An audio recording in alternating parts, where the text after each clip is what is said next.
So the first topic I'm going to talk about is that Amelia Cook has been cast as the new Supergirl for Supergirl Woman in Tomorrow. Now, I haven't seen any of this actress's work. I know she's really famous right now for House of Dragon. Like a lot of people saying she's fantastic in that show. I did look up her filmography, and she hasn't really done too many movies or shows. Like I said, not anything that I've seen. So I can't really say whether, based on her work, that she would be the right fit for Supergirl. Like I know from what I heard, the reports saying that they're going for more edgy, darker Supergirl, so so she feels kind of like the opposite of the Superman for the new DC universe. That she'll have more of a cynical approach. And I know it's based on the stories and based on the Superman Woman of Tomorrow comic, which I've never read. So again, I can't really say like based on the actress work whether she's a really good actress or not.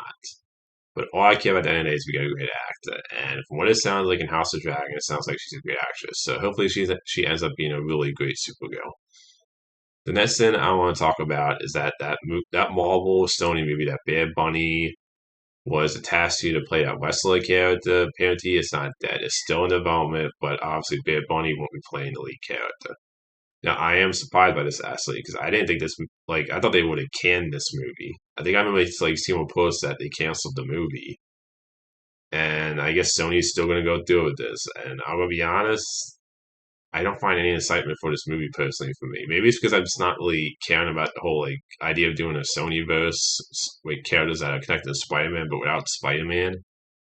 And the movie's having been great. Like I love Venom, like to be honest, but critically, it got like a 50 something percent on Rotten Tomatoes. Critics actually love that movie. And the first Venom has like a 30% on Rotten Tomatoes. Like they made money, those two Venom movies, but they weren't received the greatest in the world by critics. And Morbius just was terrible and didn't do well at the box office. So I can't say I would be really excited about this Marvel movie based on this Wesley character. And Bad Bunny, I am glad he's off the project though, because no offense to Bad Bunny. I know he's a popular celebrity, but the only thing I saw him in was Bullet Train, and he hasn't done really much acting. And I think the idea of making him a lead actor for like a lead possibly a franchise, I always thought he was a bad choice because like he hasn't done really much acting.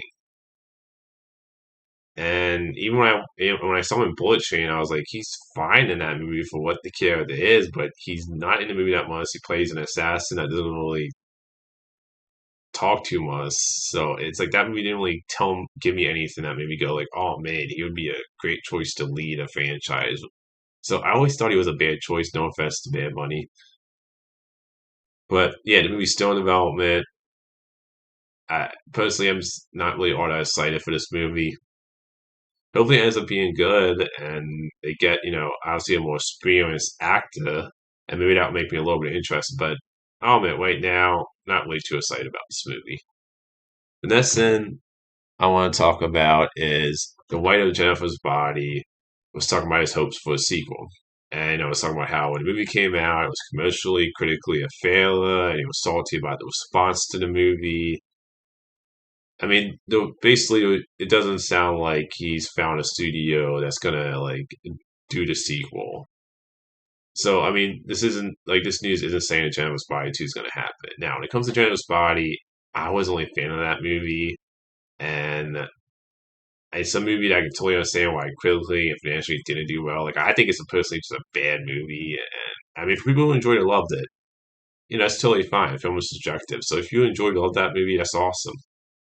But if they ever did do a sequel to that, I would have zero interest in it. Like I know it's become a cult movie too, apparently throughout years. Where I mean, the way I did talk about that, where it's kind of become like this cult movie for some people. And I've seen it more than once, and it's a movie that I just don't think was very good. So it just don't really have any excitement if at some point a studio decides to do a Jennifer Bodies too. It's just personally doesn't interest me. But I hope it happens someday for people who enjoy to love that movie.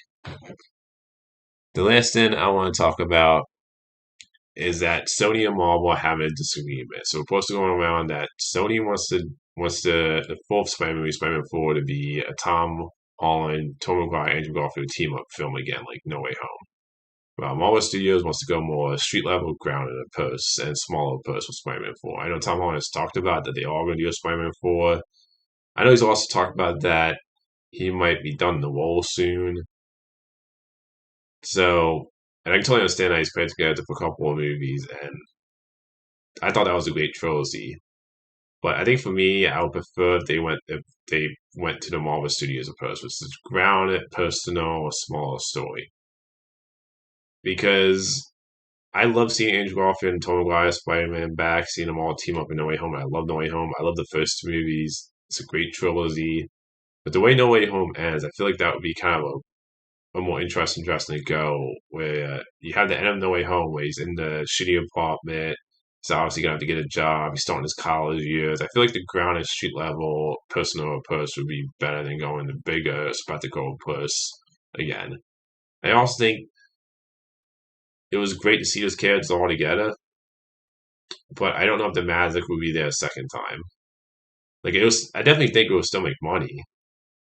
Like you put all the Spider-Man together for a film together again, it would definitely still make a lot of money, like No Way Home.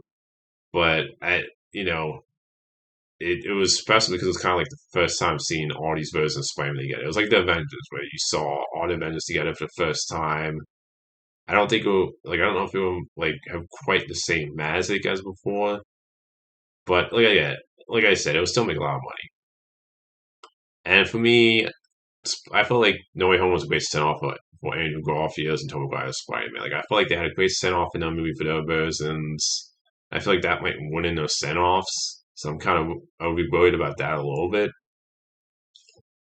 But but here's the other side is I can totally understand why a studio would do that. I mean, No Way Home made 1.9. It made nearly 2 billion. So from a business point of view, I can totally understand Sony's side of it of wanting to do a Spider-Man team up film again. Because, like I said, the movie made a lot of money. It was very well received. I mean, all three movies were very well received. But I can understand Sony's point of view when it comes to their side.